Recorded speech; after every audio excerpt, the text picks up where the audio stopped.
আমাকে যদি বলে যে বাংলাদেশের শিক্ষা ব্যবস্থা আপনি কত নাম্বার দিবেন, আমি বলবো 5 দিব। মুখস্থবিদ্যা, এই মুখস্থবিদ্যা দিয়ে জীবনে কিচ্ছু হয় না। আমাদেরকে কি শেখানো হয়? উত্তম মুখস্থ করা। এটা কোথায় কাজে লাগাবেন?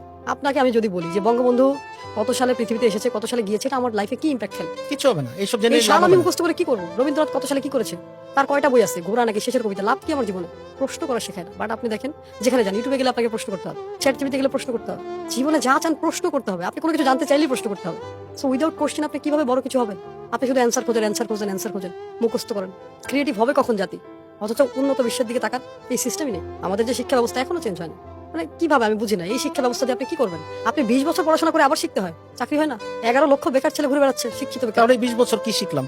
20 বছরের কি শিক্ষার কি প্রয়োজন 20 ছিল? বছর আপনাকে বড় করা হয়েছে। জীবন থেকে এই 20টা বছরের মানে এটা কিন্তু অনেক মূল্যবান একটা সময় নষ্ট হয়ে যায়। আর ওই যে প্রাথমিক শিক্ষা, এটা আমার কাছে মনে হয় ম্যাট্রিক পর্যন্ত এনাফ, ইন্টার পর্যন্ত এনাফ। এরপরের শিক্ষাগুলো আমার কাছে মনে হয় সাবজেক্ট ওয়াইজ হওয়া উচিত। আচ্ছা, আমার কথা হচ্ছে, আমার বাংলা সাহিত্য পড়ার কি দরকার?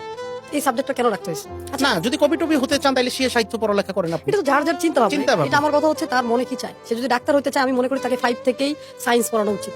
সে এমন ভাবে ডাক্তার হোক যাতে সে প্রতিটা জিনিস বুঝতে পারে যে আমি কোথায় হিট করলে তার জীবনে। এই যে ডাক্তারের ভুল চিকিৎসার কারণে হাজার হাজার লাখ লাখ মানুষ মারা যায়, কারণ কি? মানুষ পড়া চোর। সে ডাক্তারি শিখতে যেও চুরি করছে, মুখস্থবিদ্যা মুখস্থ করেছে, পড়ার জন্য উত্তর দিয়েছে, এখন মনে শেষ। থাকতেছে না। এখন আর মনে থাকতেছে না। কারণ সে যদি প্র্যাকটিক্যালি করতো।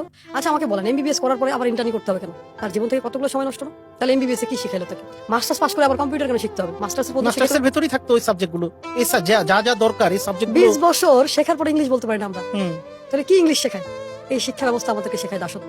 বিবিএ করার পরে সে চাকরি খোঁজে, তাহলে তার বিজনেস লার্নিং নেওয়ার কি দরকার? মানে আমি যখন এই প্রশ্নগুলো বলে, সবাই বলে যে আপনি কি প্রশ্ন করেন এগুলো? এটা তখন মানুষের কাছে উল্টা মনে হয়।